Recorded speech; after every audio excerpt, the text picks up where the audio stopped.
መተት ምንድነው? መተት ማለት በአጋንንታዊ ክፉ ጥበብ የአንድን ሰው ህይወት ለማጥፋት ለመጉዳት እድሉን ትዳሩን ዕውቀቱን ገንዘቡን ጤናውን ወዘተ ለማበላሸት ደስታውን ለማጠልሸትና ለመንጠቅ የሚደረግ ክፉና በእግዚአብሔር ዘንድ የተጠላና የሚያስጠላ ክፉ መናፍስታዊ ተግባር ነው። የወለላይቱ እመቤት ልጆች መተት መንግስት ያላወቀው ሊያውቆም የማይችለው በሚያውቁትም ዘንድ ችላ የተባለው ነገር ግን ሰዎችን የሚያጠፉበት የህይወት እድላቸውን የሚያበላሹበትና የሚነጥቁበት ትዳርን ቤተሰብን የሚያፈርሱበት በሰው ልጅ ላይ ብዙ ጉዳትና ኪሳራ የሚያደርሱበት ስለሆነ ስለመተት አጋንንታዊና ሰዋዊ ተንኮል በተለይ ሳታውቁት የተጎዳችሁበትን ዳግም እንዳትጎዱ በመተት ያልተጎዳችሁም እንደሌሎቹ እንዳትጎዱ የመተት አይነቶችን ጉዳታቸውን ከነ መፍትያቸው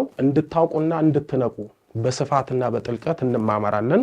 ምክንያቱም በዘመናችን መተተኞችና ሰው ላይ አስመታቾች ስለበዙ ይልቁንም መተተኞች ጥበበኞች መስለው የሰውን ችግር እንፈታለን ብለው ነገር ግን ሰዎችን በመተት ለማሰርና ህይወታቸውን ለማበላሸት በዲጂታል በማህበራዊና በህትመት ሚዲያዎች ራሳቸውን እያስተዋወቁ ስለሆነ ነው። የቅዱሳን አበው አምላክ ልዑል እግዚአብሔርና የአንድዬ እናት ወለላይቱ እመቤት ድንግል ማርያም ሚስጥሩን ይግለጹልን። እንግዲህ መተት ቃሉ የግዕዝ ሲሆን መተት የሚለውን ቃል ኪዳነ ወልድ ክፍሌ በመጽሐፈ ሰዋስው ወግስ ወመዝገበ ቃላት ላይ መምታት መመታት የማይታይ ህቡ ረቂቅ ህማም መቅሰፍት በማለት ይተረጉሙታል።